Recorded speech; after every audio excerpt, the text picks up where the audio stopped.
अक्षय तृतीया हा हिंदू धर्मातील खूप पवित्र आणि 3.5 मुहूर्तापैकी एक खूप महत्त्वाचा दिवस आहे आणि ह्या दिवशी आवर्जून आंब्याचा रस केला जातो. आज आपण आंब्याची अशी रेसिपी पाहणार आहोत, त्यासाठी आपल्याला मिक्सरचा बिलकुलही वापर करण्याची गरज नाही. छानपैकी सॉफ्ट सिल्की आमरस बनून तयार होतो. त्यावर एखादा चमचा साजूक तूप, ही तर चवच काही भारी. हा मिक्सर न वापरता आपण जो आमरस बनवणार आहोत, त्याचं कारण की हा आमरस बिलकुलही काळा पडत नाही आणि जेव्हा आपण हा रस पितो किंवा पुरणपोळीसोबत खातो, तेव्हा दाताखाली त्याचे धागेसुद्धा लागत नाहीत. एकदम सॉफ्ट, सिल्की, क्रीमी असा टेक्स्चरचा हा आमरस बनतो. हे बनवायला खूप सारी मेहनतही लागत नाही. तर ह्या ठिकाणी मी छानपैकी पिकलेली हापूस आंबी घेतली आहेत. तुम्ही तुमच्याकडे अवेलेबल असलेली कोणताही आंबा त्यामध्ये वापरू शकता. आता सर्वप्रथम ह्या ठिकाणी आपल्याला आंब्याचे साल काढून घ्यायचे आहेत. काकडी किंवा बटाटा सालण्यासाठी आपण जे पिलर वापरतो त्याच्या साहाय्यानेच हा आंबा सोलून घ्यायचा. ह्यामध्ये आंब्याचा बिलकुलही भाग वाया जात नाही. जर तुमचा आंबा थोडासा नरम झालेला असेल तर त्याला 5 मिनिटासाठी तुम्ही फ्रीजरमध्ये ठेवा.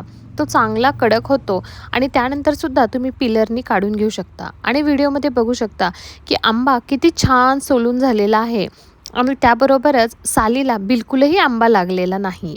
त्यामुळे ही पद्धत खूप सोपी आहे आणि सर्वात महत्त्वाचं रस बनवणंसुद्धा त्यामुळे खूप सोपं जातं. आता अशा प्रकारची पुरणाची चाळणी किंवा जी चाळण तुमच्याकडे असते, त्यावर हा आंबा फक्त आपल्याला घासायचा. एक तर तुम्ही व्हिडिओत दाखवल्याप्रमाणे असा आडवा आडवा करून घासू शकता किंवा बऱ्याचदा आपण त्याला गोल गोल गोल गोल राऊंडमध्ये फिरवायचं, त्यानेसुद्धा सगळा रस हा खाली जमा होतो. फक्त 5 मिनिटामध्ये 4ही आंब्याला आपण व्यवस्थित असं फिरून घेतलं की त्याचा रस बनून तयार झाला. हे बनवण्यासाठी खूप मेहनत लागत नाही. एक 4 ते 5 मिनिटामध्ये सर्व आंब्याचा रस हा निघून जातो आणि सर्वात महत्त्वाचे धागे मात्र वरच्या साईडला तसेच राहतात. त्यामुळे सुरुवातीलाच खूप सॉफ्ट आणि सिल्की रस बनतो आणि तुम्ही बघू शकता कोळीलासुद्धा बिलकुलही रस नाही. दिसता क्षणी तुम्हाला दिसतोय की नाही खूप छान आणि थिक असा आपला आंब्याचा रस. आता आपण फक्त एखादी वाटी पाणी ॲड करून एकदा ह्या कोळी स्वच्छ धुवून घेऊत, म्हणजे त्यालाही जर थोडाफार असेल आपला आमरस लागलेला तर तोही निघून जाईल. आणि आता आपण कोळीसुद्धा एक फक्त वाटीभर पाण्यामध्ये स्वच्छ धुवून घेतल्या. तुम्हाला जेवढी थिकनेस पाहिजे आमरसाची त्यानुसार तुम्ही पाण्याचं प्रमाण थोडंसं कमी जास्त करा. मी जरासा आमरस थिक ठेवलेला आहे म्हणून फक्त वाटीभर पाणीच ह्या ठिकाणी ॲड केलेलं आहे. पाण्याचं प्रमाणसुद्धा जास्त वापरलं तरीसुद्धा बऱ्याचदा आमरस काळा पडतो आणि मिक्सरमधून फिरवल्यावर तर 1 तासा 2 तासामध्येच आमरस काळा पडतो. अशा पद्धतीने तुम्ही आमरस बनवला तर बिलकुलही काळा पडणार नाही. आता ह्यामध्ये थोडंसं आपण मीठ ॲड करायचं. कोणत्याही गोडाच्या पदार्थात थोडंसं मीठ ॲड केलं जातं. 2 चमचे ह्या ठिकाणी पिठी साखर, आपला आंबा जसा गोड आहे त्या प्रमाणात कमी जास्त करून घ्यायचं आणि ही साखर आणि मीठ ह्याच्यामध्ये व्यवस्थित मिक्स करून घ्यायची. काहीही जास्त पसारे न करता झटपट मिक्सरचेही भांडे खराब न करता आपण हा आमरस बनवू शकतो. इवन आपण घरात मुलांनासुद्धा हे बनवायला देऊ शकतो. तेही खूप आवडीने बनवतील. नक्की ट्राय करा. एन्जॉय. अशी टम्म फुगलेली पुरी आणि बऱ्याच वेळ अशीच राहण्यासाठी काही खास टिप्स सांगितलेल्या आहेत. त्यामुळे व्हिडिओ शेवटपर्यंत नक्की पहा. एका परातीमध्ये आपल्याला 2.5 वाटी गव्हाचं पीठ घ्यायचं आणि त्यामध्ये अर्धी वाटी रवा ॲड करायचा. रवा ॲड केल्यामुळे ही पुरी बऱ्याच वेळ तशीच टम्म फुगलेली राहते. नाही तर बऱ्याचदा आपण पुरी बनवतो ती फुगती पण लगेच नरम पडते. त्यामुळे रवा ॲड करायचं बिलकुल विसरायचं नाही. ही खूप महत्त्वाची टिप आहे. नंतर थोडंसं अर्धा चमचा मीठ ॲड करायचा आणि थोडासा ओवा. ओवा ॲड केल्यामुळे पुरी खाताना खूप छान लागते. पहिल्यांदा हे सर्व मिश्रण व्यवस्थित मिक्स करून घ्यायचं. नंतर त्यामध्ये 2 चमचे कडकडीत तेलाचं मोहन ॲड करायचं. त्यामुळे पुरी छान खुसखुशीत बनते.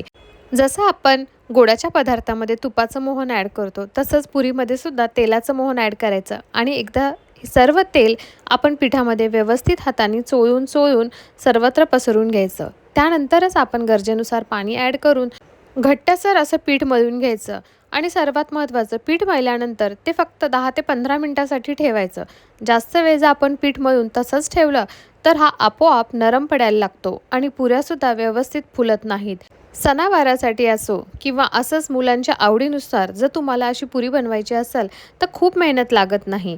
तुम्ही फक्त हे मळलेले पीठ आहे त्याचे छानसे असे गोळे करून घ्या. ज्या आकाराच्या तुम्हाला पुऱ्या बनवायच्यात, ज्या साईजच्या त्यानुसार आपण एकदाच गोळे बनवून घ्यायचे. म्हणजे पुऱ्या लाटायला सोपं जाते आणि पीठ हे जास्त कडक होत नाही. म्हणजे एकदाच तुम्ही सर्व पुऱ्या लाटून घेऊ शकता. पुरी लाटताना गरज असेल तर त्याच पिठाला थोडंसं तुम्ही तेल लावून घ्या.